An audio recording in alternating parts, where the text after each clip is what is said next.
अस्सलाम वालेकुम क्लास। बेटे क्या हाल चाल है? जी बेटा, यह यूजिंग द साइंटिफिक मेथड हम सेकंड चैप्टर से मैंने स्टार्ट किया था आपको। ये आपकी बुक 2 है। मैंने आपको याद होगा कि एक इलेक्ट्रॉनिक बुक के नाम से एक सेंड किया था। उसमें से आप अपनी बुक को इंस्टॉल भी कर सकते हो वक्ती तौर पर, अगर आपके पास बुक ना हो तो मैं पढ़ूँगा जी इसको, आप सुनिएगा। अपनी बुक खोल के सामने रख लीजिएगा। बेटर कंट्रोल ऑफ डिजीज़, बीमारियों पर बेहतर तौर पर काबू पाना। If you had been born 200 years ago, अगर आप 200 साल पहले पैदा हुए होते, you would have had about 1 chance in 8 of living to be 1 year old. तो अगर आप 200 साल पहले, वो कहते हैं, पैदा हुए होते तो आपके पास 8 में से सिर्फ 1 की निस्बत से कोई ऐसा होता या ज़िंदा रहने का मौका होता। यानी इसका समझाने का मतलब है कि 8 में से कोई 1 बच्चा जो है वो ज़िंदा रहता होता था। In other words, in those days about 7 out of 8 babies died before reaching their first birthday. Suppose you had been an unusual strong little fellow and had lived through that first year।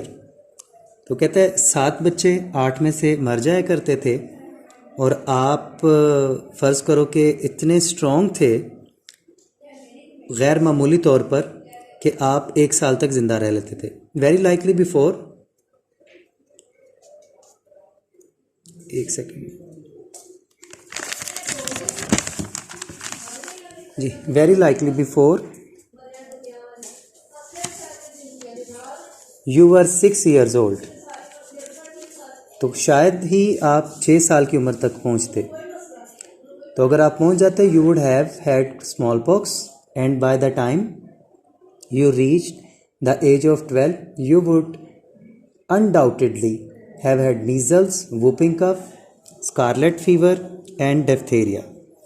कहते हैं कि जब आप 6 साल की उम्र पर पहुंचते तो आपको चिचक यानी स्मॉल पॉक्स जो है वो आप पर काबू पा लेती, और अब 12 साल की उम्र तक पहुंचते तो खसरा, काली खांसी, वूपिंग कफ जिसको कहते हैं, और स्कारलेट फीवर, इसको सुर्ख बुखार कहते हैं, ये दहकने से मतलब काफ़ी ज़्यादा दहक कर चढ़ता है, तेज़ बुखार, एंड डिप्थीरिया और खन्नाक जैसी बीमारियों में मुब्तला हो जाते हैं। Even then your battle for life was not over. यहाँ पर भी आपकी जो ज़िंदगी के लिए जंग थी वो ख़त्म नहीं होती थी। Yellow fever, malaria, typhus, cholera, typhoid fever and even influenza once started spread through communities. कहते पीला बुखार, मलेरिया, टाइफस, हैज़ा, टाइफाइड, नज़ला ज़ुकाम अगर किसी ज़माने में किसी इलाके में फूट पड़ते तो वो सारे के सारे इलाके के मकीनों को अपनी लपेट में ले लिया करते थे। बिल्कुल ऐसे ही होता था बेटा। 1.5 लाख बंदा जो है वो मर जाया करता था एक आम सी बीमारी से। लाइफ हैज़ मोस्ट अनसर्टन, ज़िंदगी बहुत गैर यकीनी थी उस वक़्त। A person who live to be more than 30 years of age was indeed fortunate. वो शख्स जो 30 साल की उम्र तक पहुंचता था और ज़िंदा रहता था वो वाकई फॉर्चुनेट, खुशकिस्मत होता था।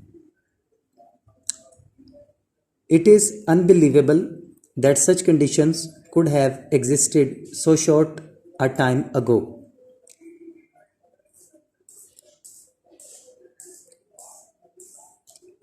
और ये गैर यकीनी सी बात है कि इस तरह की जो सूरत हाल थी वो कुछ अर्सा पहले तक वो कहता है कि मौजूद थी। टुडे, आज, babies are born in hospitals where there is little likelihood of their getting a disease. आज जो है वो बच्चे कहते हैं हॉस्पिटल में पैदा होते हैं, एंड लाइकलीहुड का मतलब होता है इम्कान, बहुत कम इम्कान होता है कि उन्हें कोई बीमारी हो वहाँ पर। Young people are treated to protect them against smallpox, diphtheria and typhoid fever. नौजवानों को प्रोटेक्ट किया जाता है, उनका इलाज किया जाता है। जैसे आप सबकी भी आपको पता है वैक्सीनेशन हुई है, आज बच्चे मेरे भी जो बच्चे हैं उनकी भी मैंने सारी वैक्सीनेशंस करवाई हैं। तो हमारी वैक्सीनेशन हो जाती है बचपन में ही, पैदाइश के फ़ौरन बाद ही शुरू हो जाती हैं। तो हमें स्मॉल पॉक्स, डिप्थीरिया और टाइफाइड आजकल नहीं होता, और अगर होता भी है तो उसका हमला इतना तेज़ नहीं होता। Today a person can expect to live be almost 70 years old. आज का जो इंसान है वो तवक्को कर सकता है कि वो 70 साल तक जिएगा। In other words, more than 30 years have been added to the expected length of man's life. दूसरे लफ्ज़ों में ये कहना चाहिए कि हर आदमी की ज़िंदगी में तकरीबन 30 साल का इजाफा हुआ है। These changes have been made possible use scientific method to solve such problems as causes of disease and its prevention। और कहता है ये सारा कुछ इसी वजह से मुमकिन हुआ है क्योंकि साइंसी तरीक़ाकार ने बीमारी की वजह और इसके बचाव जैसे मसाइल का हल कर दिया है। ठीक है बेटा, तो इस पैराग्राफ के अंदर जो जो ख़ास लफ्ज़ थे मैं उनके बारे में आपको थोड़ी डिटेल दे देता हूँ। इसमें एक आया था लाइकली वर्ड, ठीक है, बाकी तो बीमारियों के ज़्यादा नाम थे। लाइकली तो इसका मतलब होता है गालिबन, ठीक है जी। प्रोबेबली, पॉसिबली, एक्सपेक्टेडली, ठीक है जी। बैटल, जंग, इसके लिए फाइट हो सकता है, कन्फ्लिक्ट हो सकता है, स्ट्रगल हो सकता है। फिर एक लफ्ज़ आया था कंट्रोल, इसके लिए चेक आ सकता है, रेजिस्टेंट आ सकता है। लाइकलीहुड, ठीक है जी, इसको भी आप लाइकली की तरह ही लेते हैं, इसका भी प्रोबेबली, पॉसिबली और एक्सपेक्टेडली हो सकता है।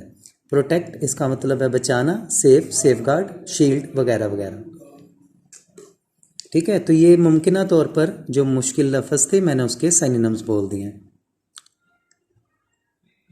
अच्छा जी, नेक्स्ट है हमारे पास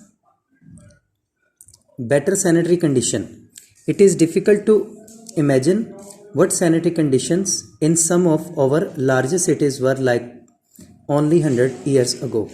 कहता है कि आप बड़ी मुश्किल से ही इस चीज़ का तसव्वुर कर सकते हैं कि आज से तकरीबन 100 साल पहले हमारे जो बड़े शहर हैं वहाँ पर आबिय नकास, सफाई सुथराई, सैनिटरी कंडीशंस, सफाई सुथराई का जो निज़ाम था वो कैसा था। Into the narrow, unpaved and poorly drained city streets, household garbage and other refuse were thrown। 100 साल पहले की वो तस्वीर खींच रहा है। शहरों में तंग गलियां होती थीं, अनपेव्ड, नापुख्ता यानी कच्ची गलियां, पुअर ड्रेन, और वहाँ पर नकास का कोई इंतज़ाम नहीं होता था, पानी खड़ा रहता था कई कई दिन, और जगह जगह पर गार्बेज, कूड़ा होता था, ठीक है जी। Animals wandered through the streets feeding upon the garbage, जानवर फिरा करते थे इधर उधर और वो उसी कूड़े पर मुंह शू मार के कुछ खाया पिया करते थे। Outdoor toilets were common, toilets का जो निज़ाम था वो ये था कि घरों के बाहर जहाँ मर्जी टॉयलेट भी कर दिया करते थे। ये चीज़ें तो बेटे मेरे आज से अगर 20-25 साल पहले मेरा बचपन हो तो उस वक्त भी लाहौर शहर के अंदर बहुत सारी इस तरह की चीज़ें देखी जाती थी, लेकिन अब काफ़ी बेहतर है जी। Outdoor toilets were common, many of them situated were human waste drain into wells and wells from which people obtain drinking water. इसमें से बहुत सारा ऐसा होता था कि आउटडोर टॉयलेट होते थे और बारिशों बुरशों के बाद वही पानी जो है वो रिसके कुओं में या उन जगहों पे पहुंच जाता था जहां से आम पीने के लिए इस्तेमाल किया जाता था पानी। उसके बाद बेटा वो कहता है कि today our cities streets are paved, आज हमारी जो गलियां हैं वो पक्की हैं, एंड वेल ड्रेन्ड, और उसमें नकास, आबी या नकास यानी पानी गुजरने का जो निज़ाम है बहुत बेहतर है। And they were clean regularly, उनको सफाई भी की जाती है गलियों शलियों की। It is against the law to throw the garbage in the streets, गलियों में कूड़ा फेंकना खिलाफे कानून समझा जाता है। ये अच्छे मुल्कों की निशानियां बता रहा है। पाकिस्तान में तो अभी भी बहुत सारी गुंजाइश है। सेवेज, ये होता है गंदा पानी गटरों का। From all sections of the city is carried through sealed pipe to disposal plants, आज जितना भी गंदा पानी होता है, जैसे वेस्ट होता है, जितना भी वो गटरों के ज़रिए से, सील्ड पाइप के ज़रिए से, आपको भी पता है हमारे यहाँ पे भी सील्ड पाइप हैं ज़ेर ज़मीन, उनके ज़रिए से उसको डिस्पोजल प्लांट्स जहाँ पे ज़ाया करना होता है वहाँ तक पहुँचा दिया जाता है। Through the use of scientific method it has been demonstrated that unsanitary conditions cause of disease like typhoid fever, cholera, dysentery. आज साइंस की मदद से हम ये बता सकते हैं कि ये जो नाकिस सफाई के हालात हैं ये बहुत सारी बीमारियां पैदा कर सकते हैं, जैसे टाइफाइड फीवर, कॉलरा, हैज़ा, डायजेंट्री, ये लूज मोशन को कहते हैं, पेचिश को। Today most city governments have departments of sanitation which keep the cities clean and hereby prevent the spread of certain diseases. तो आज हमारे पास बेटे ऐसे निज़ाम मौजूद हैं, गवर्नमेंट के पास ऐसे डिपार्टमेंट्स हैं जो इस चीज़ की रोकथाम करते हैं। ठीक है बेटा, तो इसमें एक तो लफ्ज़ मुझे नज़र आता है अनपेव्ड, इसको कहते हैं जो कच्चा, नॉट मेटल्ड, रफ, इर्रेगुलर या बम्पी। ठीक है, इसी तरीके से गार्बेज, इसके सैनिनम बन जाएंगे waste, refuse, rubbish, dung. Drained, drain के लिए यूज़ होता है आमतौर पे नकास, dripped, speed, sorry for that, seeped, leaked या डिस्चार्ज। सिवेज, गटरों वगैरह का जो गंदा पानी होता है। Used water, polluted water, drainage. Demonstrate, वजाहत करना, शोन, इलिस्ट्रेट, इंडिकेट। सैनिटेशन, जिसको कहते हैं सफाई सुथराई का निज़ाम, क्लीनलीनेस, हाइजीन वगैरह। प्रिवेंट, बचाना, स्टॉप, चेक और रेजिस्टेंट। लें बेटा, ये आज का टॉपिक था आप लोगों का। ओके जी, अल्लाह हाफिज़।